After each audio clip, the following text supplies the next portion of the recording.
Supreme court कल Sushant Singh case की CBI जांच को लेकर फैसला सुनाएगा। इस फैसले में तय होगा कि सुशांत केस की जांच सीबीआई करेगी या नहीं। इस मामले में 11 अगस्त को सुनवाई के बाद सुप्रीम कोर्ट ने फैसला सुरक्षित रख लिया था और इस केस से जुड़े सभी पक्षों को 13 अगस्त तक उनकी लिखित दलील जमा कराने के लिए कहा था। इस केस में आरोपी रिया चक्रवर्ती ने बयान जारी करके सफाई दी है। रिया ने कहा उन पर लगाए जा रहे सभी आरोप झूठे हैं और कोई भी एजेंसी जांच करे वो तैयार है। सीबीआई इसलिए भी शायद जजमेंट का वेट कर रहा है कि फुल पुलिस से कोऑपरेशन मिले और उनसे सारे कागजात मिले, सारे पोस्टमार्टम के रिपोर्ट मिले, जो भी इंक्वेस्ट की उनकी इंक्वायरी है उस इंक्वेस्ट की इंक्वायरी का सारा प्रोसीडिंग मिले। इस बात के लिए सीबीआई और इसी का डिले का वो फायदा उठा कर रही है और चाह रही है इस तरह के स्टेटमेंट देकर के सहानुभूति लेना पब्लिक का। बीजेपी ने आरोप लगाया है कि सुशांत केस के गवाहों को धमकाने की कोशिश हो रही है। जिस तरह की हरकत मुंबई पुलिस कर रही है दुर्भाग्यपूर्ण है। कितनी कोशिश कर ले मुंबई पुलिस, महाराष्ट्र की सरकार सुशांत सिंह राजपूत को इंसाफ देश दिला के रहेगा, उसको इंसाफ मिलेगा, ये हम सबका विश्वास है। 65 दिन पहले 14 जून को एक्टर सुशांत सिंह राजपूत मुंबई में अपने घर में मृत पाए गए थे। सुशांत के पिता ने रिया पर साजिश और धोखाधड़ी का आरोप लगाते हुए पटना में एफआईआर दर्ज करवाई है। सुप्रीम कोर्ट ने पीएम केयर्स फंड का पैसा राष्ट्रीय आपदा राहत कोष में ट्रांसफर करने की मांग वाली याचिका खारिज कर दी। सुप्रीम कोर्ट ने कहा पीएम केयर्स फंड भी चैरिटी फंड ही है, इसलिए रकम ट्रांसफर करने की जरूरत नहीं। केंद्रीय कानून मंत्री रविशंकर प्रसाद ने कहा सुप्रीम कोर्ट ने राहुल गांधी की प्रायोजित साजिश का पर्दाफाश किया है। राहुल गांधी ने एक पहले दिन से देश की एकता को कमजोर करने की कोशिश की है कोरोना के खिलाफ लड़ाई में। राहुल गांधी ने मजाक बनाया उसका कि ताली बजाने से क्या होगा। जब लॉकडाउन आया तो राहुल गांधी ने क्या कहा, लॉकडाउन से क्या होगा। कांग्रेस ने पीएम केयर्स फंड को लेकर सुप्रीम कोर्ट के फैसले पर सवाल उठाए।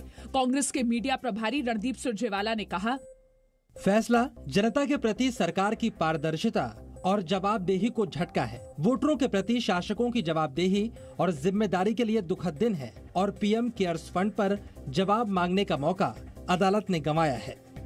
बीजेपी अध्यक्ष जेपी नड्डा ने ट्वीट करके कहा पीएम केयर्स फंड पर सुप्रीम कोर्ट का फैसला राहुल और उनके सहयोगियों की दुर्भावना और द्वेषपूर्ण कोशिशों को तगड़ा झटका है।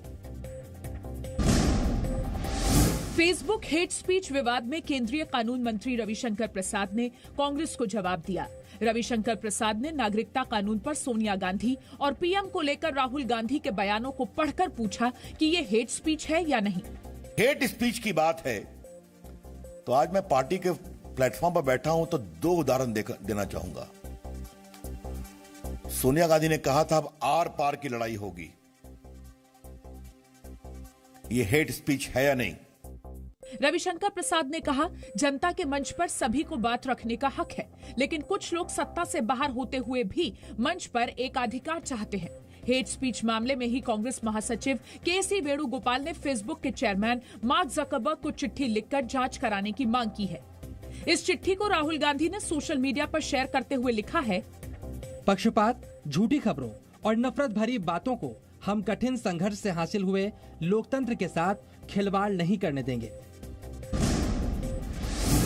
उत्तर प्रदेश में अगर अब कहीं दंगे हुए तो सरकारी और निजी संपत्ति के नुकसान की वसूली ट्रिब्यूनल के जरिए की जाएगी। योगी आदित्यनाथ सरकार ने लखनऊ और मेरठ में 2 ट्रिब्यूनल के गठन को मंजूरी दी है। संपत्ति के नुकसान की वसूली के लिए ट्रिब्यूनल का फैसला अंतिम होगा और इसे किसी अदालत में चुनौती नहीं दी जा सकेगी। योगी सरकार ने दंगों में संपत्ति नुकसान से जुड़ा अध्यादेश मार्च में जारी किया था। ट्रिब्यूनल में वो लोग मुआवजा मांग सकेंगे जिनकी संपत्ति का नागरिकता कानून के विरोध में हुई हिंसा में नुकसान हुआ है। केंद्रीय मानव संसाधन विकास मंत्रालय अब शिक्षा मंत्रालय बन गया है। राष्ट्रपति ने केंद्र सरकार के फैसले को अधिसूचित कर दिया है, जिसके बाद मंत्रालय का नाम बदलकर शिक्षा मंत्रालय कर दिया गया। शिक्षा मंत्री रमेश पोखरियाल निशंक ने ट्वीट किया ये बताते हुए खुशी हो रही है कि परिवर्तन शुरू हो गया है। मानव संसाधन विकास मंत्रालय अब शिक्षा मंत्रालय कहा जाएगा। केंद्रीय मंत्रिमंडल ने 29 जुलाई को नई शिक्षा नीति को मंजूरी दी थी। नई शिक्षा नीति के ड्राफ्ट में मंत्रालय का नाम बदलने की सिफारिश की गई थी। कोरोना महामारी के कारण देश में होने वाले चुनाव पर चुनाव आयोग 3 दिन में गाइडलाइंस जारी करेगा। चुनाव आयोग ने आज बैठक में चुनावी प्रक्रिया पर सभी राजनीतिक दलों के सुझावों पर चर्चा की। सभी राज्यों के मुख्य चुनाव अधिकारियों के सुझाव पर भी चुनाव आयोग ने विचार किया। चुनाव की गाइडलाइंस बनने के बाद इसे लागू करने की जिम्मेदारी सभी राज्यों के मुख्य चुनाव अधिकारियों की होगी। इसी साल नवंबर में बिहार में विधानसभा चुनाव होने हैं। दिल्ली के एम्स में भर्ती केंद्रीय गृह मंत्री अमित शाह का स्वास्थ्य स्थिर है। एम्स के मेडिकल बुलेटिन के मुताबिक उनका स्वास्थ्य पहले से ठीक है और वो अस्पताल से ही अपना काम कर रहे हैं। कल रात ही उन्हें थकान और बदन दर्द की शिकायत के बाद एम्स में भर्ती कराया गया था। 14 अगस्त को ही अमित शाह की कोरोना रिपोर्ट नेगेटिव आई थी। इसके बाद वो होम आइसोलेशन में गृह मंत्रालय से जुड़े काम कर रहे थे। देश में पिछले 5 दिनों से कोरोना संक्रमण की रफ्तार थोड़ी कम हुई है। केंद्रीय स्वास्थ्य मंत्रालय की ओर से जारी आंकड़ों के मुताबिक 24 घंटे में कोरोना संक्रमण से रिकॉर्ड 57,584 मरीज ठीक हुए हैं, जबकि 24 घंटे में संक्रमण के 55,079 नए केस आए हैं और 876 लोगों की मौत हुई है। देश में अब तक 27,02,742 लोग कोरोना वायरस से संक्रमित हुए हैं। इनमें से 19,77,779 लोग इलाज से ठीक हो चुके हैं। संक्रमण से ठीक होने वाले मरीजों की दर बढ़कर 73.17% हो गई है।